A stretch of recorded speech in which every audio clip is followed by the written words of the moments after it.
Big J TV ವೀಕ್ಷಕರೆಲ್ಲರಿಗೂ ಈ ಅಂತಿಮದ ಆರಂಭ ಎನ್ನುವಂತಹ ಈ ಕಾರ್ಯಕ್ರಮಕ್ಕೆ ಮತ್ತೊಮ್ಮೆ ನಿಮ್ಮೆಲ್ಲರಿಗೂ ಸ್ವಾಗತ. ಕಳೆದ ಸಂಚಿಕೆಯಲ್ಲಿ ನಾವು ಅಂತ್ಯಕಾಲದ ಕುರಿತಾಗಿ ಅನೇಕ ಕಾರ್ಯಗಳನ್ನು ನಾವು ಚರ್ಚೆ ಮಾಡಿದ್ವಿ. ಈ ದಿನದಲ್ಲೂ ಕೂಡ ಈ ಅಂತಿಮದ ಆರಂಭದ 2ನೇ ಸಂಚಿಕೆಯಲ್ಲೂ ಕೂಡ ಅನೇಕ ವಿಷಯಗಳನ್ನು ನಾವು ಈ ದಿನದಲ್ಲಿ ಧ್ಯಾನಿಸುವವರಾಗೋಣ.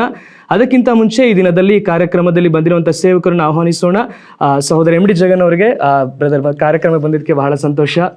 ಹೇಗಿದ್ದೀರಾ ಬ್ರದರ್? ದೇವರ ಕೃಪೆಯಲ್ಲಿ ಬಹಳ ಚೆನ್ನಾಗಿ. ನೀವು ಹೆಂಗಿದ್ದೀರಾ? ನಾವು ದೇವ್ರ ಕೃಪೆ ಚೆನ್ನಾಗಿದ್ದೀವಿ. ಸೇವೆಯಲ್ಲಿ ಹೇಗೆ ಹೋಗ್ತಾ ಇದೆ? ಗಾಡ್ಸ್ ಗ್ರೇಸ್ ಚೆನ್ನಾಗಿ ನಡೀತಾ ಇದೆ. ಕಡೆಯ ಕಾಲದ ಸೇವೆಗಳು ದೇವರು ನಡೆಸ್ತಾ ಇದ್ದಾರೆ. ಬಹಳ ಸಂತೋಷ ಬ್ರದರ್. ಕಳೆದ ಸಂಚಿಕೆಯಲ್ಲಿ ನಾವು ಅಂತ್ಯಕಾಲದ ಕುರಿತಾಗಿ, ರಹಸ್ಯ ಬರುವಿಕೆ ಕುರಿತಾಗಿ, ರಕ್ಷಣೆ ಕುರಿತಾಗಿ, ರಕ್ಷಣೆ ಯಾವ ರೀತಿಯಾಗಿ ಸಾಧಿಸಿಕೊಳ್ಬೇಕೆಂಬುದಾಗಿ ಅನೇಕ ಕಾರ್ಯಗಳ ಕುರಿತಾಗಿ ನಾವು ಕಳೆದ ಸಂಚಿಕೆಯಲ್ಲಿ ನೋಡಿದ್ವಿ. ಈ ಒಂದು ಸಂಚಿಕೆಯಲ್ಲೂ ಕೂಡ ನಾವು ಇನ್ನೂ ಕೂಡ ಈ ಒಂದು ಅಂತಿಮದ ಆರಂಭದ ಕಾರ್ಯಕ್ರಮದಲ್ಲಿ ಬಹಳ ವಿಷಯವನ್ನು ಚರ್ಚೆ ಮಾಡಲಿಕ್ಕಿದೆ. ಈ ದಿನದಲ್ಲಿ ನಾನು ನಿಮ್ಮ ಮುಂದೆ ತರುವಂಥ ಒಂದು ಪ್ರಶ್ನೆ ಏನೆಂದರೆ, ಕಡೆಯ ಕಾಲ ಎಂಬುದಾಗಿ ನಾವು ಕಳೆದ ಸಂಚಿಕೆಯಲ್ಲಿ ನೋಡಿದ್ವಿ. ಯೇಸು ಬಹಳ ಶೀಘ್ರವಾಗಿ ಬರುತ್ತಾನೆ ಎಂಬುದಾಗಿ ನೋಡಿದ್ವಿ. ಈ ಯೇಸು ಕ್ರಿಸ್ತನನ್ನು ಸಂಧಿಸಬೇಕಂದ್ರೆ ಸಭೆ ಯಾವ ರೀತಿಯಾಗಿ ಸಿದ್ಧವಾಗಬೇಕು, ಸಭೆ ಯಾವ ರೀತಿಯಾಗಿ ಸಿದ್ಧವಾದಾಗ ಮಾತ್ರವೇ ಈ ಯೇಸು ಕ್ರಿಸ್ತನ ಬರುವಿಕೆಯಲ್ಲಿ ಎತ್ತಲ್ಪಡೋದಕ್ಕೆ ಸಾಧ್ಯ ಎಂಬುದಾಗಿ ಸಭೆಯ ಪ್ರಿಪೇರ್ ಆಗೋದ ಕುರಿತಾಗಿ ನೀವು ಹೇಳುವುದಾದರೆ ವೀಕ್ಷಕರಿಗೆ ಬಹಳ ಅನುಕೂಲವಾಗಿರ್ತದೆ. ಮೊದಲು ಸಭೆಯ ಕುರಿತಾಗಿ ನಮಗೊಂದು ಸ್ಪಷ್ಟತೆ ಇರಬೇಕು. ಆಗ ಮಾತ್ರ, ಯಾಕೆಂದರೆ ಕಳೆದ ಬಾರಿ ರಕ್ಷಣೆ ಬಗ್ಗೆ ಮಾತಾಡಿದ್ವಿ ಅಂತ ಹೇಳಿದ್ರೆ ನೀವು, ಈಗ ನಾವು ಮುಂದಿನ ಲೆವೆಲ್ ಸ್ವಲ್ಪ ನಾವು ದಾಟಿ ಹೋಗಬೇಕು ಅನ್ಬೇಕಾದ್ರೆ ಸಭೆಯ ಕುರಿತಾಗಿ ನಮಗೆ ಮೊದಲು ಒಂದು ಅರ್ಥ ಇರಬೇಕು. ಸಭೆ ಅಂದರೆ ಏನು ಎಂಬುದಾಗಿ. ಹಳೆಯ ಒಡಂಬಡಿಕೆಯಲ್ಲಿರುವಂತಹ ದೊಡ್ಡ ಕಾನ್ಸೆಪ್ಟೇ ಹೊಸ ಒಡಂಬಡಿಕೆಯಲ್ಲಿರುವಂಥದ್ದು. ಅದಕ್ಕೆ ಹೆಸರು ಚರ್ಚ್. ಅವರೇ ಹೇಳ್ತಾರೆ ಇದೊಂದು ರಹಸ್ಯ ಎಂಬುದಾಗಿ. ಗಂಡನಿಗೂ ಹೆಂಡತಿಗೂ ನಡುವೆ ಇರುವಂಥದ್ದು, ಕ್ರಿಸ್ತನಿಗೂ ಸಭೆಗೆ ಇರುವಂಥದ್ದು ಈ ಒಂದು ರಹಸ್ಯ ದೊಡ್ಡದೆಂಬುದಾಗಿ ಹೇಳ್ತಾರೆ. ಇದನ್ನು ಸ್ವಲ್ಪ ನೀವು ಡೀಪಾಗಿ ಹೋಗುವುದಾದರೆ, ಕ್ರೈಸ್ಟ್ ಬಂದು ಉಂಟು ಮಾಡುವಾಗಲೇ ಆದಾಮನನ್ನು ಅವಳನ್ನು ಗಂಡ ಹೆಂಡತಿಯಾಗಿ ಉಂಟು ಮಾಡ್ತಾರೆ.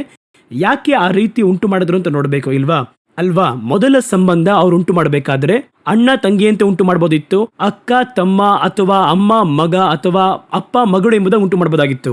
ಆದರೆ ಉಂಟು ಮಾಡುವಾಗಲೇ ಗಂಡ ಹೆಂಡತಿಯಾಗಿ ಉಂಟು ಮಾಡ್ತಾರೆ. ಅಂದರೆ ದೇವರ ಕ್ರಿಯೇಷನ್. ಇನ್ನು ಸ್ವಲ್ಪ ನೀವು ಲೋಕರೀತಿಯಲ್ಲಿ ನೋಡುವುದಾದರೆ ಇವರೆಲ್ಲ ಏನು ಹೇಳ್ತಾರೆ ಅಂತ ಹೇಳಿದ್ರೆ, ಬೈಬಲ್ನ ನಂಬದವರು ಏನು ಹೇಳ್ತಾರೆ ಅಂದರೆ, ಮನುಷ್ಯ ಬಂದು ಮಂಗನಿಂದ ಬರುವಾಗ ಅವನು ಯಾವ ವಿಧವಾಗಿರುವಂತಹ ಏನು ಇಲ್ಲದೆ ಇದ್ದ ಎಂಬುದಾಗಿ ಹೇಳಿ. ಆದರೆ ಆ ಕಾಲದಲ್ಲಿ ಗಂಡ ಹೆಂಡತಿಯಾಗಿ ಅವರಿದ್ದರು. ಅವರ ವ್ಯೂಲ್ ಹೇಳ್ತಾ ಇದ್ದೀನಿ. ದೇವರು ಉಂಟು ಮಾಡುವಾಗ ಮನುಷ್ಯನನ್ನು ಉಂಟು ಮಾಡಿ ಅವನಿಗೆ ಅರಿವನ್ನು ಕೊಡಬೇಕಾದ್ರೆ ಹೆಂಡತಿಯ ಮೇಲೆ ಗಂಡನಿಗಿರುವಂಥ ತಿಳುವಳಿಕೆಯೇ ಕೊಟ್ಟಿದ್ರು. ಅವಳನ್ನು ನೋಡುವಾಗ ನನ್ನ ಎಲುಬಿಂದ ಮಾಂಸದಿಂದ ಬಂದವಳು, ಈಕೆ ನನ್ನ ತಾಯಿ ಅಂತ ನೋಡಲಿಲ್ಲ, ನನ್ನ ಮಗಳು ಎಂಬುದಾಗಿ ಅವನು ನೋಡಲಿಲ್ಲ. ಆ ಒಂದು ಥಾಟನ್ನು ದೇವರು ಡಿಫಾಲ್ಟ್ ಒಳಗಿಟ್ಟಿದ್ದಾರೆ. ಇದರ ಹಿಂದೆ ರಹಸ್ಯವಿದೆ.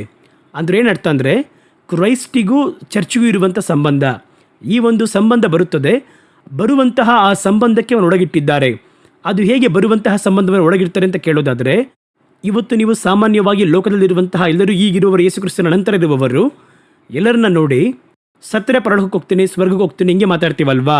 ಇದು ಬರುವಂಥದ್ದು. ನಾವು ಸ್ವರ್ಗವನ್ನು ನೋಡಲಿಲ್ಲ, ನೋಡಿದವ್ರು ಯಾರು ಬಂದು ಹೇಳಿಲ್ಲ. ಹಾಗಾದರೆ ನಿಮ್ಮೊಳಗೆ ಡಿಫಾಲ್ಟಾಗಿ ಒಂದು ಭಾವನೆ ಇದೆ ಅಲ್ವಾ, ನಾನು ಸತ್ತರೆ ಸ್ವರ್ಗಕ್ಕೆ ಹೋಗ್ತೀನಿ, ಪಾಪಿನೋ ಪರಿಶುದ್ಧವಂತನೋ, ಯೇಸುವಿನ ಅರಿತವರೋ ಅರಿಯದೇ ಇರುವವರೋ ಎಲ್ಲರೂ ಹೇಳುವಂಥ ಮಾತೇನು? ಪರಲೋಕಕ್ಕೆ ಹೋಗ್ತೀನಿ. ಹೌದು, ಸತ್ತರೆ ಪರಲೋಕಕ್ಕೆ ಹೋಗ್ತೀನಿ. ಈ ಪರಲೋಕ ಎನ್ನುವಂತಹ ಒಂದು ಥಾಟ್ ಎಲ್ಲಿಂದ ಬಂತು? ಯೇಸು ಕ್ರಿಸ್ತನ ನಂತರ ಡಿಫಾಲ್ಟ್ ಆಗಿ ಒಳಗೆ ಇಡಲ್ಪಟ್ಟಿದೆ. ಅದೇ ರೀತಿ ಆದಾಮನನ್ನು ಉಂಟು ಮಾಡುವಾಗ ಹೆಂಡತಿ ಎನ್ನುವಂತಹ ಒಂದು ಥಾಟ್ ಅನ್ನ ಡಿಫಾಲ್ಟ್ ಆಗಿ ಒಳಗೆ ಇಡಲ್ಪಟ್ಟಿರುವ ಕಾರ್ಯ, ಇದನ್ನ ಪರಲೋಕವಿಟ್ಟಿರುವಂಥದ್ದು. ಸೊ ಈ ಒಂದು ಸ್ಥಳದಲ್ಲಿ ನೀವು ಸಭೆಯನ್ನು ನೋಡಬೇಕು. ಸೊ ಇದೊಂದು ಹೆವೆನ್ಲಿ ಪ್ಲಾನ್. ಒಂದು ಗಂಡನಿಗೂ ಹೆಂಡತಿಗೂ ಇರುವಂಥದ್ದು, ಕ್ರಿಸ್ತನಿಗೂ ಸಭೆಗೂ ಇರುವಂಥದ್ದು ಹೆವೆನ್ಲಿ ಪ್ಲಾನ್ ಆಗಿದೆ. ಹಾಗಾಗಿ ಹೆಂಡತಿ ಗಂಡನಿಗೆ ಯಾವ ರೀತಿ ಇರಬೇಕು ಎನ್ನುವಂತಹ ವಿಷಯದಲ್ಲಿ ಹೋಗ್ಬೇಕಾದ್ರೇನೆ ನಾವು ಇದನ್ನು ಅರ್ಥ ಮಾಡಿಕೊಳ್ಳಲು ಸಾಧ್ಯ. ಸರಿನಾ?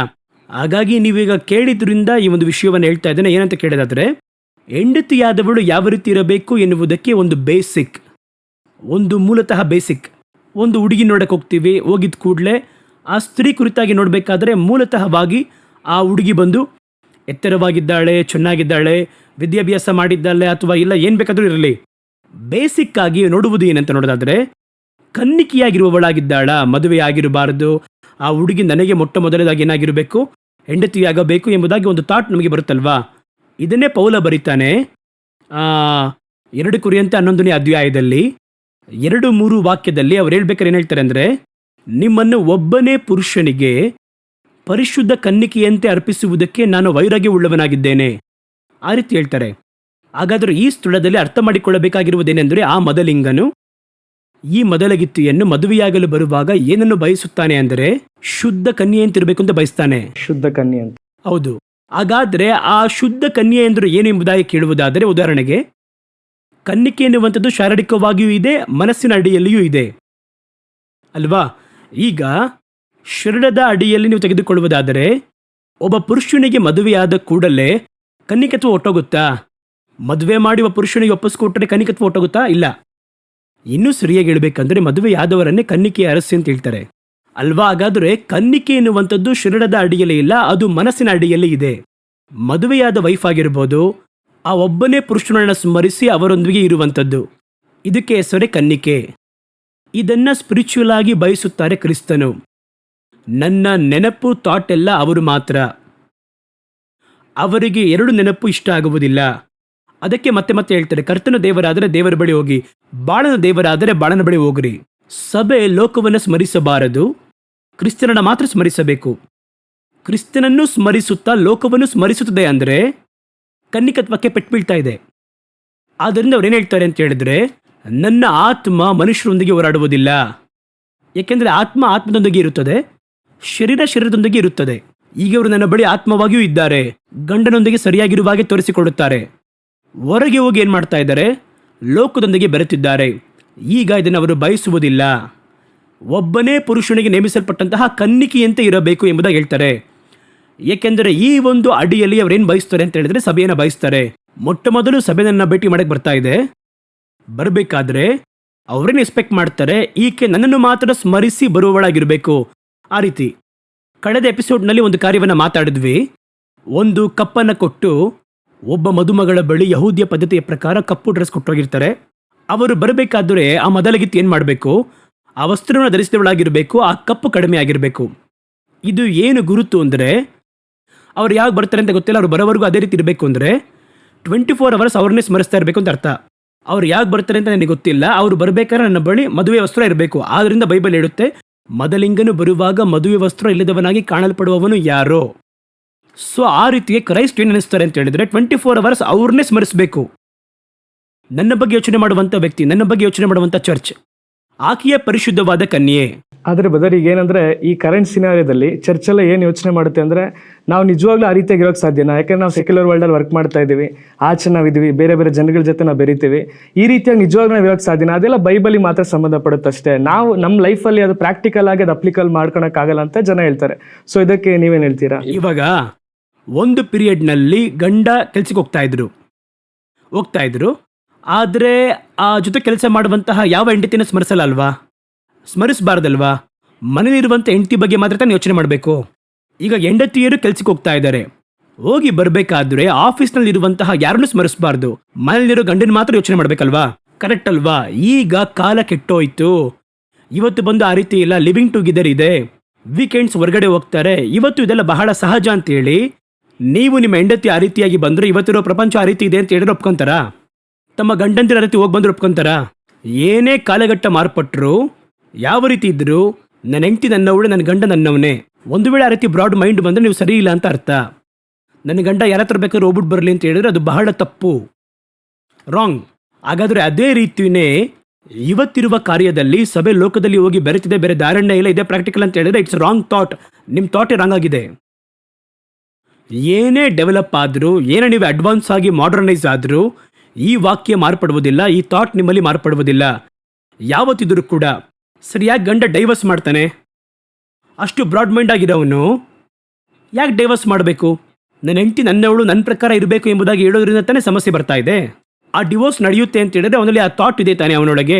ನನ್ನ ಹೆಂಡತಿ ಯಾರ ಜೊತೆ ಇರಬಾರ್ದು, ನನಗೆ ಮಾತ್ರ ಸ್ವಂತ, ನನ್ನ ಗಂಡ ನನಗೆ ಮಾತ್ರ ಸ್ವಂತ, ಈ ಥಾಟ್ ಇದೆ ಅಲ್ವಾ? ಆ ಥಾಟ್ ಯಾಕೆ ಕ್ರಿಸ್ತನಿಗೆ ಇರಬಾರ್ದು? ಸೊ ಹಾಗಾದ್ರೆ ಅವ್ರು ಏನು ಯೋಚನೆ ಮಾಡ್ತಾರೆ? ನೀವು ಏನೇ ಮಾಡರ್ನೈಸ್ ಆಗಿದ್ರು ಕೂಡ ಲೋಕ ಹೆಂಗೆ ಹೋದ್ರು, ಇಂಟರ್ನೆಟ್, ಸ್ಯಾಟಲೈಟ್ ಏನು ಬೇಕಾದ್ರೂ ಇರಲಿ, ನನ್ನ ಸಭೆ ನನ್ನ ಬಗ್ಗೆ ಮಾತ್ರ ಯೋಚನೆ ಮಾಡಬೇಕು.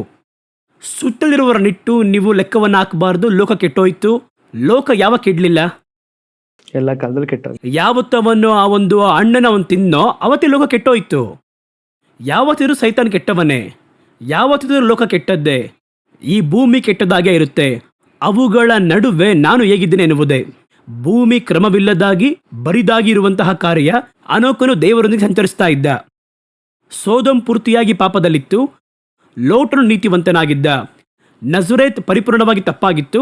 ಯೇಸು ನಜರೇತಿಂದ ಒಳಿತುಳ್ಳವನಾಗಿ ಕಾಣಲ್ಪಟ್ಟನು. ಇದನ್ನೇ ಇವತ್ತು ಸಭೆಗೆ ದೇವರು ಬಯಸುವವರಾಗಿದ್ದಾರೆ. ಲೋಕ ಹೆಂಗ್ ಬೇಕಾದರೂ ಇರಲಿ, ಚರ್ಚ್ ಲೋಕದೊಂದಿಗೆ ಬೆರೆಯಬಾರದು. ಇನ್ನು ಕೆಲವರು ಏನು ಹೇಳ್ತಾರೆ ಅಂದರೆ, ನಾನು ಆತ್ಮ ಆದಾಯಕ್ಕೆ ಮಾಡೋಕ್ಕೋಸ್ಕರ ಕಾಂಪ್ರಮೈಸ್ ಕೆಲವು ವಿಷಯದಲ್ಲಿ ಆಗಲೇಬೇಕು. ಒಂದು ವರ್ಕಲ್ಲಿ ಆಗಿರ್ಬೋದು, ಅಥವಾ ಸ್ಕೂಲಲ್ಲಿ ಕಾಲೇಜಲ್ಲಿ ಎಲ್ಲೋ ಒಂದು ಕಡೆ ಎಲ್ಲೋ ಪಾರ್ಟಿ ಕರೀತಾರೆ, ಅವ್ರನ್ನ ಆದಾಯ ಮಾಡೋಕ್ಕೋಸ್ಕರ ನಾನು ಕಾಂಪ್ರಮೈಸ್ ಆಗ್ತೀನಿ ಅಂತ ಈ ರೀತಿಯಾಗಿ ಕೆಲವರು ಹೇಳೋರು ಇರ್ತಾರೆ. ಅವರಿಗೆ ಏನು ಹೇಳ್ತೀರಾ? ಸರಿ, ಇವಾಗ ಒಬ್ಬ ಕುಡುಕ ರಕ್ಷಣೆ ಹೊಂದಬೇಕು ಅಂತ ಹೇಳಿ ಒಬ್ಬ ಕುಡುಕನ ಜೊತೆ ಸೇರಿ ಕುಡಿದು ನೀವು ಸುವಾರ್ತೆ ಹೇಳ್ತೀರಾ? ಇಲ್ಲ. ಒಬ್ರು ಸಾರಾಯಿ ಅಂಗಡಿಲಿದ್ದಾರೆ, ಅವ್ರನ್ನ ರಕ್ಷಣೆ ನಡೆಸಬೇಕು, ಕುಡಿತಾ ಇದ್ದಾರೆ. ಒಬ್ಬರು ವ್ಯಭಿಚಾರದಲ್ಲಿದ್ದಾರೆ, ಅವ್ರನ್ನ ರಕ್ಷಣೆ ಮಾಡಕ್ಕೆ ನಡೆಸಬೇಕು, ಅದಕ್ಕೋಸ್ಕರ ಅವ್ರ ಜೊತೆ ವ್ಯಭಿಚಾರ ಮಾಡೋಕ್ಕಾಗುತ್ತಾ? ಇಲ್ಲ. ಇಲ್ಲ ಅಲ್ವಾ? ನಿಮ್ಮ ಸ್ಟ್ಯಾಂಡ್ ಇದೆ. ಈಗ ನಾನು ಯಾವಾಗಲೂ ಹೇಳ್ತೀನಿ, ಆತ್ಮವನ್ನು ರಕ್ಷಣೆ ಮಾಡುವುದು ಎನ್ನುವಂಥದ್ದು ದೇವರ ಹಸ್ತಗಳಲ್ಲಿರುವಂಥ ಕಾರ್ಯ. ನಡುವೆ ಇರುವಂಥ ಟೂಲ್ ಅಷ್ಟೇ. ಟೂಲ್ ಡಿಸೈಡ್ ಮಾಡಬಾರ್ದು ಹೆಂಗೆ ಕತ್ತರಿಸ್ಬೇಕು ಅಂತೇಳಿ. ಕತ್ತರಿಸ್ಬೇಕಾಗಿರೋ ಡಿಸೈಡ್ ಮಾಡ್ಬೇಕು ಹೆಂಗೆ ಕತ್ತರಿಸ್ಬೇಕು ಅಂತ. ಇಲ್ವಾ? ನಾನು ಬೀಜವನ್ನು ಬಿತ್ತುವವನು, ಬೀಜವನ್ನು ಎರಚಬೇಕಷ್ಟೇ. ನಾನು ಬೀಜ ಡಿಸೈಡ್ ಮಾಡಬಾರ್ದು, ಬಿತ್ತುವವರು ಡಿಸೈಡ್ ಮಾಡಬೇಕು. ಎಲ್ಲಿ ಬಿತ್ತಬೇಕು, ಯಾವ ರೀತಿ ಬೆಳೆಸಬೇಕು, ಯಾವ ರೀತಿ ನೀರು ಹಾಯಿಸಬೇಕು, ಯಾವ ರೀತಿ ಗೊಬ್ಬರ ಹಾಕಬೇಕು, ಅವರು ಡಿಸೈಡ್ ಮಾಡ್ಬೇಕು ಅದನ್ನ. ಬೀಜದ ಕೆಲಸ ಏನು, ಹೋಗಿ ಬೀಳುವಂಥದ್ದು. ನೀನು ಬೀಳು, ಚಿಗುರುವಂತೆ ಮಾಡೋರು ದೇವರು. ಇವತ್ತು ಆ ಭಾರವನ್ನು ಕೈಯಲ್ಲಿ ತಗೊಂಡ್ರು. ದೇವರಿಗಿಂತ ಇವರಿಗೆ ಭಾರ ಜಾಸ್ತಿ ಆಗಿ ಹೋಗಿದೆ. ಹೇಗಾದರೂ ರಕ್ಷಣೆ ನಡೆಸಬೇಕು, ಏನಾದರೂ ಮಾಡಬೇಕು, ಎಂತೆಂಥ ಪ್ರಯತ್ನ. ಇವರು ಬಂದು ರಾಂಗ್ ಆಗಿ ಗಾರ್ಡನ್ನು ತಪ್ಪಾಗಿ ಪ್ರೊಜೆಕ್ಟ್ ಮಾಡ್ತಾ ಇದ್ದಾರೆ. ಹೌದು.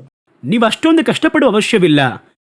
ನೀವು ಆತ್ಮಗಳಿಗಾಗಿ ರಕ್ತ ಸುರಿಸಿದ್ರಿ, ನೀವು ಶಿಲ್ಬೆಯನ್ನು ಒತ್ತರ, ನೀವು ಪೆಟ್ಟು ತಿಂದ್ರ, ಏನೂ ಇಲ್ಲ ಅಲ್ವಾ? ಅದವ್ರನ್ನ ಮಾಡಿ ಮುಗಿಸಿದಾರೆ ತಾನೆ. ಈಗ ನೀವು ಹೇಳುವಂತಹ ಆತ್ಮಕ್ಕೋಸ್ಕರವಾಗಿ ಶಿಲ್ಬೆಯನ್ನು ಒತ್ತು, ಪೆಟ್ಟನ್ನು ತಿಂದು, ಅವಮಾನ ಪಟ್ಟು, ಶಿಲ್ಬೆಯಲ್ಲಿ ಅವರು ಬಲಿಯಾಗಿ ಪುನರ್ಜೀವಂತವಾಗಿ ಇದ್ದಾಯ್ತು. ನೀವೇನ್ ಮಾಡ್ತೀರಾ ಅಂದ್ರೆ, ಇದೆಲ್ಲ ಮಾಡಿದ್ದಾರೆ ಎಂಬುದಾಗಿ ಹೇಳಕ್ ಹೋಗ್ತೀರಾ ಅಷ್ಟೇ. ಹೌದು. ಹೇಳೋರು ಯಾಕೆ ಮಾಡಿಫೈ ಮಾಡ್ತೀರಾ ಅದನ್ನ? ನನ್ನ ಮಾತು ಅರ್ಥ ಆಗ್ತಿದೆ ನಿಮಗೆ? ಈಗ ನೀವು ಬಂದು ನಿಮ್ಮ ಮಗನನ್ನ ಒಂದು ಕಟಿಂಗ್ ಶಾಪಲ್ಲಿ ಕೂರಿಸ್ತೀರಾ. ಕಟಿಂಗ್ ಶಾಪಲ್ಲಿ ಕೂರಿಸ್ಬೇಕಾದ್ರೆ ಅವರು ಕಟ್ ಮಾಡ್ತಾರೆ. ನಿಮ್ಮ ಇಷ್ಟಾನುಸಾರವಾಗಿ ಕಟ್ ಮಾಡ್ತಾರೆ, ಅವ್ರ ಇಷ್ಟದ ಪ್ರಕಾರ ಕಟ್ ಮಾಡ್ತಾರ? ನಮ್ಮ ಇಷ್ಟದ ಪ್ರಕಾರ. ನಿಮ್ಮ ಇಷ್ಟಾನುಸಾರವಾಗಿ ತಾನೇ ಕಟ್ ಮಾಡಬೇಕು. ನೀವು ತಾನೇ ಅಪ್ಪನ ತರ ತಾನೇ ಮಗನ ಮಾಡಬೇಕು. ಆದರೆ ಅವರೇ ಇವಾಗ ಇಷ್ಟರಲ್ಲಿ ಕಟ್ ಮಾಡ್ತೀನಿ ನೋಡಿ ಅಂತ ಹೇಳಿ ಸೈಡ್ ಎಲ್ಲ ಫುಲ್ ಶಾರ್ಟ್ ಮಾಡಿ ಮೇಲ್ ಮಾತ್ರ ಬಿಟ್ರೆ ನೀವೇನಂತ ಹೇಳ್ತೀರಾ ಅವನಿಗೆ? ಆ ಕಟಿಂಗ್ ನಿನ್ ಮಗನ್ ಮಾಡ್ಕೋ, ನನ್ನ ಮಗನಿಗೆ ನಿಶ್ಚಿತ ಪ್ರಕಾರ ಮಾಡು. ಹೌದು. ಇಲ್ವಾ? ಅವರ ಹೆಂಡತಿಗೆ, ಅವರ ಮೊದಲಿಗಿದ್ದಕ್ಕೆ ನೀವ್ಯಾಕೆ ಇಷ್ಟೊಂದು ಕಷ್ಟಪಡುವರಾಗಿರ್ತೀರಾ? ನಾನು ಏನಾದರೂ ಯೋಚನೆ ಮಾಡಿ ಹೊಸ್ದಾಗಿ ಮಾಡ್ತೀನಿ, ಈ ರೀತಿ ಎಲ್ಲ ಹೇಳಿ ಇವತ್ತಿರುವ ಟ್ರೆಂಡಿಂಗ್ ಮಾಡ್ತೀನಿ, ಯೂತ್ನ ಕವರ್ ಮಾಡಕ್ ಮಾಡ್ತೀನಿ. ಅವರಿಗೆ ಈ ಥರ ಹಾಡಾಕಿದ್ರೆ ಇಷ್ಟ, ಡ್ಯಾನ್ಸ್ ಆಡಿದ್ರೆ ಬರ್ತಾರೆ ಅವರು. ಇವೆಲ್ಲವೂ ಒಂದು ಸ್ಥಳದಲ್ಲಿ ರಾಂಗ್ ರಿಸಲ್ಟ್ನ ಕೊಡುತ್ತೆ. ಹೌದು. ಯಾವ ವಿಷಯದಲ್ಲಾಗಿರ್ಬೋದು, ಆರಂಭದಲ್ಲಿ ರೈಟ್ ರಿಸಲ್ಟ್ ಕೊಡುತ್ತೆ. ಇದನ್ನಿಟ್ಟು ನೀವೇನು ಮಾಡೋಕ್ಕಾಗಲ್ಲ, ಬಹಳ ಲಾಂಗ್ ರನ್ ಓಡೋಕ್ಕಾಗಲ್ಲ.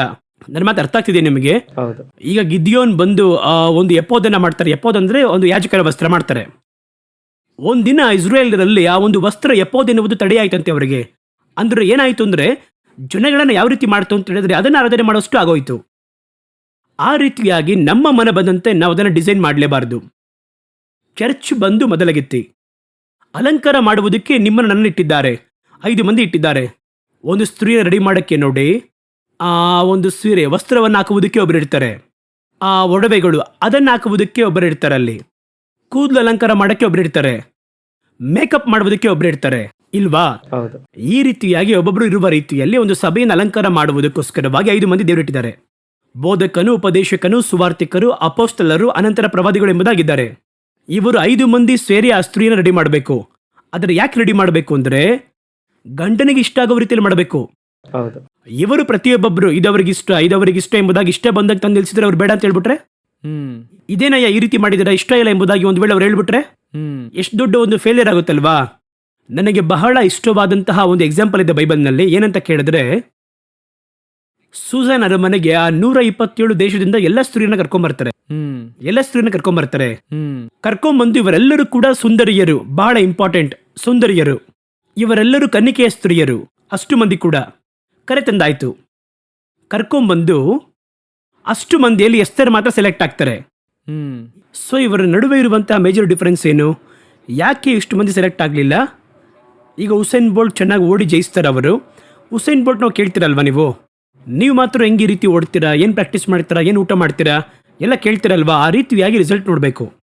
ಇಷ್ಟು ಮಂದಿ ಸುಂದರಿಯರು, ಇವರಿಗೂ ಎಸ್ತರಿಗೂ ದೊಡ್ಡ ಡಿಫ್ರೆನ್ಸ್ ಅಂತ ಏನೂ ಇಲ್ಲ. ಎಲ್ಲರನ್ನ ಕರೆತರ ರೀತಿಯಲ್ಲಿ ಎಸ್ತರ್ನು ಕರ್ಕೊಂಡ್ಬಂದಿದ್ದಾರೆ.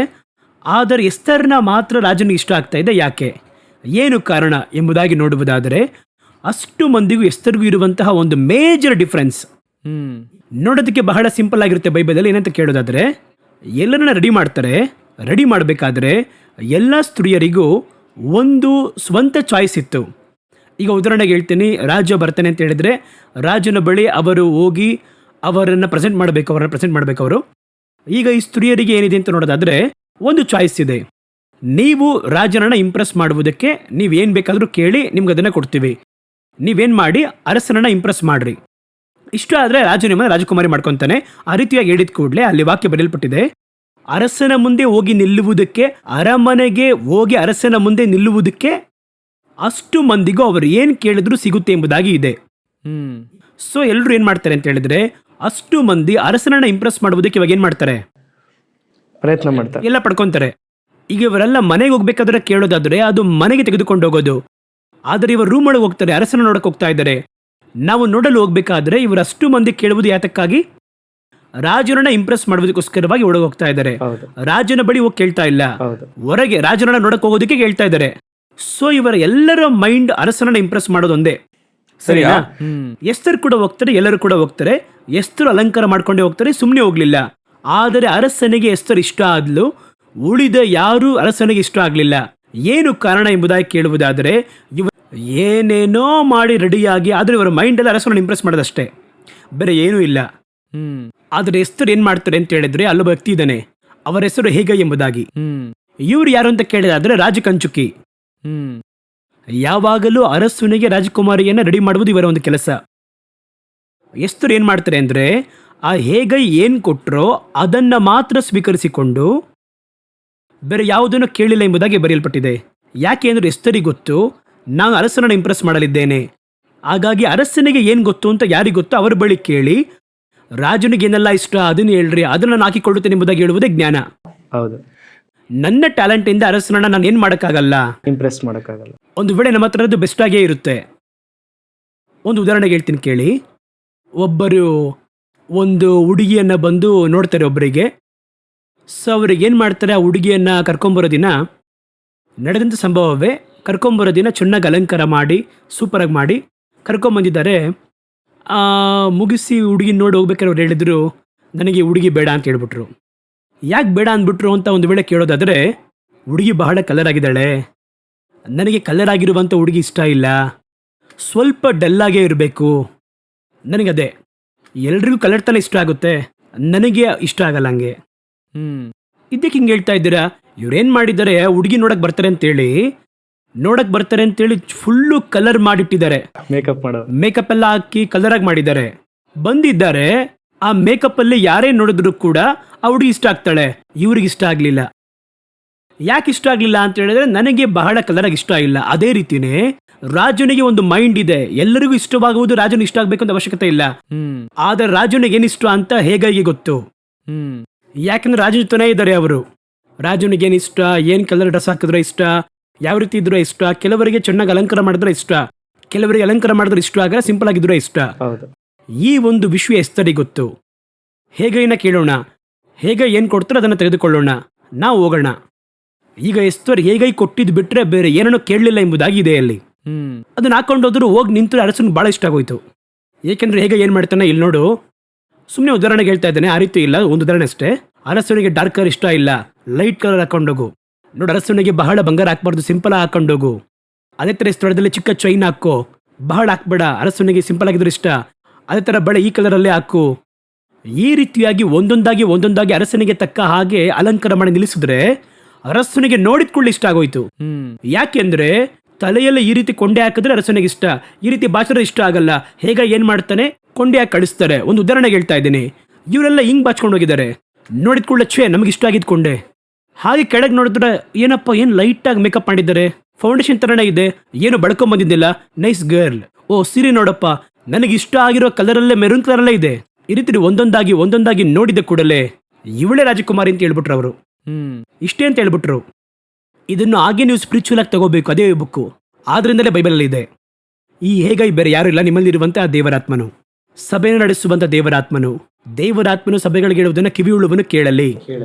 ಯಾಕೆ ದೇವರಾತ್ಮನು ಸಭೆಗೆ ಹೇಳ್ತಾರೆ ಅಂತ ಹೇಳಿದ್ರೆ, ಈ ಮೊದಲಗಿತ್ತಿ ಆ ಅರಸನ ಬಳಿ ಹೋಗಲಿದೆ. ಆ ಅರಸನ ಏನಿಷ್ಟ ಎಂಬುದಾಗಿ ಈ ಆತ್ಮನಿಗೆ ಮಾತ್ರ ಗೊತ್ತು. ಏಕೆಂದ್ರೆ ದೇವರಾತ್ಮನೇ ಆತ್ಮನು, ಇವರಿಗೆ ಮಾತ್ರ ಗೊತ್ತು. ಇವರು ಅರಸನಿಗೆ ತಕ್ಕ ಹಾಗೆ ಅಲಂಕಾರ ಮಾಡ್ತಾರೆ. ಇದೇನ್ ಮಾಡುತ್ತೆ, ಚರ್ಚು ಉಳಿದ ಸ್ತ್ರೀಯರ ಹಾಗೆ ಅರಸನನ್ನ ಇಂಪ್ರೆಸ್ ಮಾಡಬೇಕು. ಅರಸನಿಗೋಸ್ಕರಗೆ ಮಾಡ್ತಾ ಇದೆ, ಆದ್ರೆ ತನ್ನ ಇಷ್ಟದಂತೆ ಮಾಡ್ತಾ ಇದೆ. ತನ್ನ ಜ್ಞಾನವನ್ನು ಯೂಸ್ ಮಾಡ್ತಾ ಇದೆ. ಈ ರೀತಿ ಹಿಂಗಾಕಿ ಹಿಂಗೆ ಕೆಳಗೆ ಬಿಡೋಣವಾ, ಒಂದು ವೇಳೆ ಅರಸನಿಗೆ ಇಷ್ಟ ಆಗುತ್ತಾ? ಈ ರೀತಿ ಸರಳ ಹಾಕೋಣವಾ, ಒಂದು ವೇಳೆ ಅರಸನಿಗೆ ಇಷ್ಟ ಆಗುತ್ತಾ? ಒಂದು ವೇಳೆ ಅರಸನಿಗೆ ಯೆಲ್ಲೋ ಕಲರ್ ಇಷ್ಟನಾ, ನಾವು ಬೇಕಾದ್ರೆ ಅದನ್ನೇ ಹಾಕೋಣವಾ. ಈ ರೀತಿಯಾಗಿ ಇದುವೇ ಯೋಚನೆ ಮಾಡಿ ಇದೇನೇ ಹೇಳುತ್ತೆ ಅಂತ ಹೇಳಿದ್ರೆ, ಎಲ್ಲವೂ ಯಾರಿಗೋಸ್ಕರ ಮಾಡ್ತಾ ಇದ್ದೀನಿ? ದೇವರನ್ನ ಇಂಪ್ರೆಸ್ ಮಾಡೋದು. ದೇವರನ್ನ ಇಂಪ್ರೆಸ್ ಮಾಡುವುದಕ್ಕೆ. ಇದುವೇ ಇವತ್ತು ಸೇವೆಯಲ್ಲಿ ಎರಡು ವಿಧ. ಎಲ್ಲರೂ ಅರಸನನ್ನ ಇಂಪ್ರೆಸ್ ಮಾಡುವುದಕ್ಕೋಸ್ಕರವಾಗಿಯೇ ಮಾಡ್ತಾ ಇದ್ದಾರೆ, ಆದರೆ ಅರಸನಿಗೆ ಇಷ್ಟ ಆಗುತ್ತಾ ಇಲ್ವಾ ಅಂತ ಗೊತ್ತಿಲ್ಲದೆ ಮಾಡ್ತಾ ಇದ್ದಾರೆ. ಹೌದು. ಆದರೆ ಒಂದು ಗುಂಪಿದೆ, ದೇವರಾತ್ಮನು ಏನ್ ಹೇಳ್ತಾರೋ ಅದನ್ನು ಮಾತ್ರ ಮಾಡುತ್ತೆ. ಅದು ಎಲ್ಲಿದೆ ಅಂದ್ರೆ ಬೈಬಲ್ ಇದೆ, ದೇವರಾತ್ಮನ ಹೇಳುವಂತದ್ದು. ವಾಕ್ಯದಲ್ಲೂ ದೇವರು ಹೇಳ್ತಾರೆ, ಸತ್ಯದ ಆತ್ಮ ನಿಮ್ಮಲ್ಲಿ ಬರುವಾಗ ಆತನು ನಿಮ್ಮನ್ನು ಸಕಲ ಸತ್ಯದಲ್ಲಿ ನಡೆಸುತ್ತಾರೆ. ಅವರು ನಿಮ್ಮನ್ನ ಸಕಲ ಸತ್ಯತೆಯನ್ನು ನಡೆಸುತ್ತಾರೆ ಎಂಬುದಾಗಿ. ಯಾಕೆ ಅಂದ್ರೆ ಆ ವಾಕ್ಯದಲ್ಲಿ ಇನ್ನೊಂದು ಭಾಗ ಇದೆ, ಅವರು ಸ್ವಂತವಾಗಿ ಮಾತಾಡದೆ ನನ್ನ ಬಳಿಯಿಂದ ತೆಗೆದು ನಿಮಗೆ ತಿಳಿಸುವರು. ಅದರ ಅರ್ಥ ಏನಂದ್ರೆ, ನನಗೆ ಇಷ್ಟವಾದನ್ನ ಅವ್ರ ಬಳಿ ಹೇಳ್ತೀನಿ, ಅವ್ರು ನಿಮಗೆ ಹೇಳ್ಕೊಡ್ತಾರೆ. ನೀವು ಅವ್ರಿಗೆ ಇಷ್ಟವಾದನ್ನ ಮಾಡ್ರಿ, ಆಗ ನನಗೆ ಇಷ್ಟವಾದ ನಿಮ್ಮ ಬಳಿ ಬರುತ್ತೆ. ಅರ್ಥ ಆಗ್ತಿದ್ಯಾ? ಹಾಗಾದ್ರೆ ಇವತ್ತು ಸಭೆಗಳು ಎರಡು ವಿಂಗಡವಾಗಿದೆ. ಇವಾಗ ನೀವು ಕೇಳಿದ್ರಲ್ಲ, ಅವರ ಇಷ್ಟ ಪ್ರಕಾರ ಮಾಡ್ತಾರೆ, ಎಲ್ಲ ಮಾಡ್ತಾರೆ, ಲೋಕದಲ್ಲಿ ಬೆರೀತಾರೆ, ಇವರೆಲ್ಲ ಅದುವೇ. ಇವರೆಲ್ಲ ಕೂಡ ಏನಂದ್ರೆ ತಪ್ಪಾದ ಮೋಟಿವಲ್ ಮಾಡ್ತಿಲ್ಲ, ಆದರೆ ರಾಂಗ್ ರೂಟಲ್ಲಿ ಮಾಡ್ತಾ ಇದ್ದಾರೆ. ಉದಾಹರಣೆಗೆ ಹೇಳ್ತೀನಿ ನೋಡಿ. ಫಾರ್ ಎಕ್ಸಾಂಪಲ್, ಇವಾಗ ತುಮಕೂರಿಗೆ ಬರ್ತಾರೆ ಅಥವಾ ಗುಬ್ಬಿಗೆ ಬರ್ತಾರೆ. ಇವರೆಲ್ಲ ಹೈವೇಸ್ನಲ್ಲಿ 110 ಕಿಲೋಮೀಟರ್ನಲ್ಲಿ ಮೈಂಡ್ ಯಾವ್ದ್ರಲ್ಲಿದೆ, ಬೆಂಗಳೂರಿಗೆ ಹೋಗ್ಬೇಕು ಅಂತ ಇದೆ. ತುಮಕೂರಿಂದ ಬೆಂಗಳೂರಿಗೆ ಹೋಗ್ಬೇಕಾಗಿದೆ, ಆದರೂ ದಾವಣಗೆರೆ ಹೋಗ್ತಾ ಇದ್ದಾರೆ, ಅದರ ಹೈವೇಸಲ್ಲೇ ಹೋಗ್ತಾ ಇದ್ದಾರೆ, ಆಡಾಡ್ತಾನೆ ಹೋಗ್ತಾ ಇದ್ದಾರೆ. ಇವ್ರ ಮೋಟಿವ್ ಅಲ್ಲ ಹೇಗಾದ್ರೂ ಬ್ಯಾಂಗ್ಳೂರ್ಗೆ ಹೋಗ್ಬೇಕು. ಒಂದ್ ಕಡೆ ಹಾಕಲ್ಪಟ್ಟಿದೆ ದಾವಣಗೆರೆ 10 ಕಿಲೋಮೀಟರ್ ಅಂತ. ಎಲ್ಲಿ ಕಂಡಿಡಿತಾರೆ? ದಾವಣಗೆರೆ ಹತ್ತತ್ರ ಬಂದಾಗ ಕಂಡಿಡಿತಾರೆ. ನಾನು ಇದೇ ಹೈವೇ ಹೇಳ್ತಾನೆ ಬಂದೆ, ಹೌದು ಕಂಡ್ರೆ ಈ ರೂಟಲ್ಲಿ ಹಿಂದೆ ಹೋದ್ರೆ ಬ್ಯಾಂಗ್ಳೂರ್ ಹೋಗುತ್ತೆ.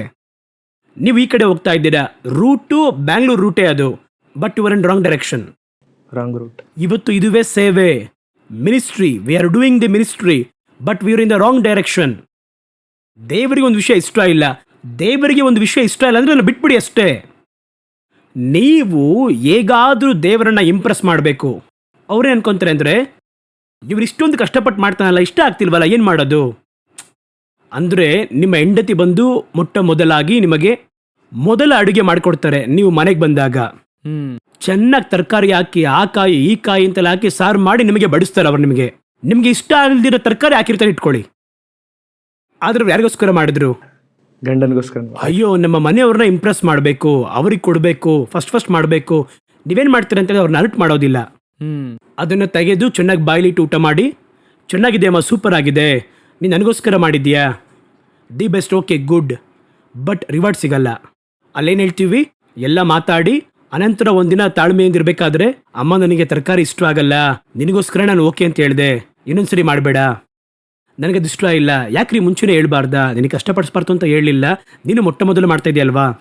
ಫಾರ್ ಎಕ್ಸಾಂಪಲ್, ದಾವೀದನು ಬಂದು ಆಲಯ ಕಟ್ತಾರೆ. ದೇವರು ಬಳಿ ಕೇಳ್ತಾರೆ, ದೇವರ ನಿಮಗೋಸ್ಕರವಾಗಿ ಒಂದು ಆಲಯವನ್ನು ಕಟ್ಟಬೇಕು ಅಂತ. ಪ್ರತ್ಯುತ್ತರವಾಗಿ ದೇವರು ಕೇಳುವಂತ ಪ್ರಶ್ನೆ, ನಿನ್ನ ಕೇಳಿದ್ನಾ? ಇಲ್ಲ ಬೇರೆ ಯಾತ್ರನೂ ಕೇಳಿದ್ನಾ? ಇಷ್ಟೊಂದು ಕುಳಿಗಳಿವೆ, ಯಾರ ಬಳಿ ಆದ್ರೂ ಕೇಳಿದ್ನಾ? ನಾನು ಯಾರನ್ನೂ ಆಲಯ ಕೇಳಿಲ್ವ, ನೀನೇ ಆಲಯ ಕಟ್ತೀಯಾ? ಯಾಕಂದ್ರೆ ಆ ಗೂಡಾರ ಎನ್ನುವಂಥದ್ದು ಬರುವಂತಹ ಯೇಸು ಕ್ರಿಸ್ತನಿಗಿರುವಂತಹ ಮಾಡೆಲ್. ಆಲಯದಲ್ಲಿ ಆ ಮಾಡೆಲ್ ತರಕ್ಕಾಗಲ್ಲ, ಹೆವೆನ್ಲಿ ಮಾಡೆಲ್. ಹಾಗಾದ್ರೆ ಹೆವೆನ್ಲಿ ಮಾಡೆಲ್ ಎಂದು ನಿನಗೊಂದು ಗೂಡಾರವನ್ನು ಕೊಟ್ಟಿದ್ದೇನೆ, ನಿನಗೆ ಹೆವೆನ್ಲಿ ವಿಷನ್ ಇಲ್ಲ. ವಿಷನ್ ಇಲ್ಲದೆ ಇವರು ಗುಡಾರದಲ್ಲಿದ್ದಾರೆ, ನಾನು ಕಲ್ಲಿನ ಮನೆಯಲ್ಲಿದ್ದೇನೆ, ಇವ್ರಿಗಾಗಿ ಒಂದು ಕಲ್ಲಲ್ಲಿ ಮನೆ ಕಟ್ಟಬೇಕು. ಈಗ ದೇವ್ರು ನೋಡ್ತಾ ಇದ್ದಾರೆ, ಇವನು ಕೇಳಿದ ಆಸೆಯಲ್ಲಿ ಕೇಳಿದ, ಸರಿ ಓಕೆ ಕಟ್ಕೋ, ನಿನ್ನ ಮಗನಿಟ್ಟು ಕಟ್ಟು. ಎಲ್ಲ ಕಟ್ಟಾಯ್ತು, ಇವತ್ತು ಆಲಯ ಕಟ್ಟಾಯ್ತು. ಈ 2025 ಯಾವ ಸ್ಥಳದಲ್ಲಿ ಜಗಳ ನಡೀತಾ ಇದೆ? ಆಲಯವಿದ್ದ ಸ್ಥಳಕ್ಕಾಗಿ ಜಗಳ ನಡೀತಾ ಇದೆ. ಆ ಸ್ಥಳ ನನಗೆ ಬೇಕು, ಇಬ್ರು ಹುಡ್ಕೊಂತ ಇದರಲ್ಲಿ. ಗೂಡರವಾಗಿದ್ರೆ ಸ್ಥಳವನ್ನ ಕೇಳ್ತಾ ಇರಲಿಲ್ಲ. ಗೂಡರ ಒಂದು ಟ್ರಾವೆಲ್, ಅದು ಯಾವ ಸ್ಥಳವನ್ನು ಏನ್ ಮಾಡಕ್ಕಾಗಲ್ಲ ನೀವು. ಇದುವೇ ಗೂಡಾರ ಇದ್ದ ಸ್ಥಳ ಅಂತ ಕೇಳಕ್ಕಾಗಲ್ಲ, ಅದು ಟ್ರಾವೆಲ್, ಜಗಳಾನೇ ಬರಲ್ಲ. ನೀವು ಆಸೆ ಪಟ್ಟು ಕೇಳಿದರ ಒಂದು ಅಂತ್ಯ 2 ದೇಶಗಳು ಇವತ್ತವರೆಗೂ ಜಗಳ ಆಡ್ತಾ ಇದೆ. ಇದೇ ತರನೇ ಅಯ್ಯೋ ಇಷ್ಟಪಟ್ಟು ಕೇಳ್ತವನಲ್ಲ ಎಂಬುದಾಗಿ ದೇವರು ಒಂದು ಅನುಮತಿಯನ್ನು ಕೊಟ್ಟರು ಅಷ್ಟೇ ಅಲ್ಲಿ, but it's not his will, permissive. ಇದರ ಪರಿಣಾಮ ಏನಾಗುತ್ತದೆ? ಅಂತ್ಯವು ನಿಮಗೂ ಅವ್ರಿಗೂ ಸಂಪರ್ಕ ಇಲ್ದಂಗೆ ಆಗೋಗುತ್ತೆ, ಅಂತ್ಯ ಬೇರೆ ತರ ಆಗೋಗುತ್ತೆ. ಸೊ ಇದನ್ನೇ ಹೇಳ್ತಾ ಇದ್ದೇನೆ, ಈ ಸಭೆ ನಿಮ್ಮ ಚಿತ್ತಾನುಸಾರವಾಗಿ ನಡೆಸುವುದಕ್ಕೆ ನಿಮಗೆ ಯಾವ ಅನುಮತಿ ಇಲ್ಲ. ಸಭೆ ಮಾತ್ರ ಅಲ್ಲ, ನಿಮ್ಮ ಸೇವೆಯೇ ಕೂಡ. 5 ಸೇವೆ ಸಭೆಗೋಸ್ಕರ ತಾನೆ. ಸಭೆ ನಿಮ್ಮ ಇಷ್ಟಾನುಸಾರವಾಗಿ ನಡೆಸುವುದಕ್ಕೋ ನಿಮ್ಮ ಇಷ್ಟಾನುಸಾರವಾಗಿ ಸೇವೆ ಮಾಡುವುದಕ್ಕೋ ಏನು ಪರ್ಮಿಷನ್ ಇಲ್ಲ. You don't have rights. ನನ್ನ ಮಾತು ಅರ್ಥ ಆಗ್ತಾ ಇದೆಯಾ? ನೀವು ಮಗನನ್ನ ಕರ್ಕೊಂಡೋಗಿ ಒಂದು ಆಟೋದಲ್ಲಿ ನೀವು ಸ್ಕೂಲಲ್ಲಿ ಬಿಟ್ಬಿಡಿ ಎಂಬುದಾಗಿ ನೀವು ಹೇಳ್ತೀರಾ. ನಿಮ್ಮ ಮಗನಿಗೆ ಐಸ್ ಕ್ರೀಮ್ ಕೊಡಿಸೋ ರೈಟ್ಸ್ ಆಟೋ ಡ್ರೈವರ್ಗೆ ಇಲ್ಲ, ಕರೆಕ್ಟಾ? ಹೌದು. ಚಾಕ್ಲೇಟ್ ಕೊಡ್ಸೋಕೆ ರೈಟ್ಸ್ ಇಲ್ಲ, ಅವ್ರಿಗೆ ಆಸೆ ಇರುತ್ತೆ, ತಮ್ಮ ಚಾಕ್ಲೇಟ್ ತಿಂತೀಯ ಅಂತ ಕೇಳ್ತಾರೆ ಅವರು. ಬಟ್ ಇವನಿಗೆ ಚಾಕ್ಲೇಟ್ ತಿಂದರೆ ಅವನಿಗೆ ಕೆಮ್ಮು ಬರುತ್ತೆ. ಹೌದು, ಅದು ಅವನಿಗೆ ಗೊತ್ತಿಲ್ಲ. ಅದಕ್ಕೆ ನೀವು ಕೊಡಲ್ಲ, ನೀವು ಕೇಳ್ತೀರಾ ಅದೆಲ್ಲ ಕೊಡಿಸ್ಬೇಡಿ ಅಂತ ಹೇಳ್ತೀರಾ. ನನಗೆ ನನ್ನ ಮಗನ ಬಗ್ಗೆ ಚೆನ್ನಾಗಿ ಗೊತ್ತು. ಹೌದು. ಈ ರೀತಿನೇ ಸಭೆಯ ಕುರಿತಾಗಿ 100% ದೇವರಾತ್ಮನಿಗೆ ಗೊತ್ತು. ಯಾಕಂದ್ರೆ ದೇವರಾತ್ಮನಿಗೆ ತಂದೆಗೆ ಏನಿಷ್ಟ ಅಂತ ಗೊತ್ತು, ಹೌದು, ಮೊದಲಿಂಗನಿಗೆ ಏನಿಷ್ಟ ಅಂತ ಗೊತ್ತು. So each and every ministry should be done by the will of God, not by permissive will. ಹೌದು. 100% ವಿಲ್ ಆಫ್ ದ ಗಾಡ್. ಅವಾಗ ಮಾತ್ರನೇ ಸಭೆ ಅವರಿಗೆ ತಕ್ಕ ಶುದ್ಧ ಕನ್ಯೆ ಅಂತ ಇರುತ್ತದೆ. ಸೊ ಇದನ್ನು ಕಾನ್ಸಂಟ್ರೇಟ್ ಮಾಡ್ಬೇಕು ನಾವು. ಇನ್ನೊಂದು ಕಡೆ ಬ್ರದರ್, ಈಗ ಏನಾಗ್ತಾ ಇದೆ ಅಂದರೆ ಸಭೆಯಲ್ಲಿ ಭಾಳ ಸುಳ್ಳು ಉಪದೇಶಗಳು, ಸತ್ಯ ಉಪದೇಶ ಯಾವುದು, ಸುಳ್ಳು ಉಪದೇಶ ಯಾವುದು ಗೊತ್ತಿಲ್ಲದಲೇ ಅನೇಕರು ದಾರಿ ತಪ್ಪು ಹೋಗ್ತಾ ಇದ್ದಾರೆ, ದೇವರನ್ನ ಬಿಟ್ಟು ಹಿಂಜಾರ್ತಾ ಇದ್ದಾರೆ. ಸೊ ಆ ದೇವ್ರು ಹೇಳಿದ್ದಾರೆ ಸತ್ಯದ ಆತ್ಮನು ಬರುವಾಗ ಸತ್ಯದಲ್ಲಿ ನಡೆಸ್ತೀನಿ ಅಂತ. ಸೊ ಆ ಸತ್ಯದಲ್ಲಿ ನಾವು ಬೆಳಿಬೇಕಂದ್ರೆ ಯಾವ ಥರ ಸಭೆ ಈ ಒಂದು ಸತ್ಯದಲ್ಲಿ ಇನ್ನೂ ಆಳವಾಗಿ ದೃಢವಾಗಿರ್ಬೇಕಂದ್ರೆ ಯಾವ ರೀತಿಯಾಗಿ ಸಭೆ ಇರಬೇಕು? ಇವಾಗ ಮಾತಾಡ್ಬೋದರ ಸಮಯ ಸಾಲಲ್ಲ, ಸಮಯ ಮುಗ್ದೋಯ್ತು. ಸೊ ನಾವೇನ್ ಮಾಡೋಣ, ಈ ಪ್ರಶ್ನೆನ ಹಾಗೆ ಇಟ್ಟು ಮುಂದಿನ ಸಂಚಿಕೆಯಲ್ಲಿ ನೀವು ಕೇಳಿದಂತಹ ಸತ್ಯ ಅಂದ್ರೆ ಏನ್ ಮಾಡಬೇಕು, ಸತ್ಯದಲ್ಲಿ ನಡೆಯಬೇಕು. ಯಾಕೆಂದ್ರೆ ಇವತ್ತು ಸತ್ಯಕ್ಕೂ ಸತ್ಯವಲ್ಲದಿರುವುದಕ್ಕೂ ವ್ಯತ್ಯಾಸ ಅರ್ಥ ಆಗ್ತಾ ಇಲ್ಲ. ನಾವು ನೆಕ್ಸ್ಟ್ ಎಪಿಸೋಡ್ ನಲ್ಲಿ ಇದ್ರ ಬಗ್ಗೆ ಸ್ಪಷ್ಟವಾಗಿ ಮಾತಾಡೋಣ. ಸೊ ಈ ಒಂದು ಪ್ರೋಗ್ರಾಮ್ ಕರ್ತನ ಬರುವಿಕೆ ತಡೆಯಾಗುವುದಾದರೆ ದೇವರ ಚಿತ್ತ ಇದ್ದರೆ ಮತ್ತೆ ನಾವು ಭೇಟಿ ಮಾಡಿ ಮಾತಾಡೋಣ. ದೇವರ ನಾಮಕ್ಕೆ ಸ್ತೋತ್ರವಾಗಲಿ. ಈ ದಿನದಲ್ಲೂ ಕೂಡ ಅನೇಕ ವಿಷಯಗಳನ್ನು ಚರ್ಚೆ ಮಾಡುವಂತೆ ದೇವರು ಈ ದಿನದಲ್ಲೂ ಕೂಡ ಸೇವಕರ ಮುಖಾಂತರವಾಗಿ ಮಾತನಾಡಿದ್ರು. ಯಾವ ರೀತಿಯಾಗಿ ನಾವು ದೇವರ ಬರುವಿಕೆಗೆ ಸಿದ್ಧರಾಗಬೇಕಂದ್ರೆ ಶುದ್ಧ ಕನ್ನಿಕೆಯೋಪಾದಿಯಲ್ಲಿ ನಾವು ದೇವರನ್ನು ಸಂಧಿಸಬೇಕು ಎಂಬುದಾಗಿ ಬಹಳ ಅದ್ಭುತವಾಗಿ ಈ ಒಂದು ಸೆಕ್ಯುಲರ್ ವರ್ಲ್ಡ್ ಅಲ್ಲಿ ನಾವು ಯಾವ ರೀತಿಯಾಗಿ ಸಭೆಯಾಗಿರುವಂಥ ನಾವು ಜೀವಿಸಬೇಕೆಂಬುದಾಗಿ ಈ ದಿನದಲ್ಲಿ ಬಹಳ ಅದ್ಭುತವಾಗಿ ನಮ್ಮೊಂದಿಗೆ ದೇವ ಸೇವಕರು ಹಂಚಿಕೊಂಡಿದ್ದಾರೆ. ಬರುವಂಥ ಸಂಚಿಕೆಯಲ್ಲೂ ಕೂಡ ಅನೇಕ ಕಾರ್ಯಗಳನ್ನು ಮಾತಾಡೋರಾಗೋಣ. ಬ್ರದರ್, ಬಹಳ ಸಂತೋಷ ಈ ಒಂದು ಕಾರ್ಯಕ್ರಮಕ್ಕೆ ಬಂದಿದೆ. Thank you. God bless you.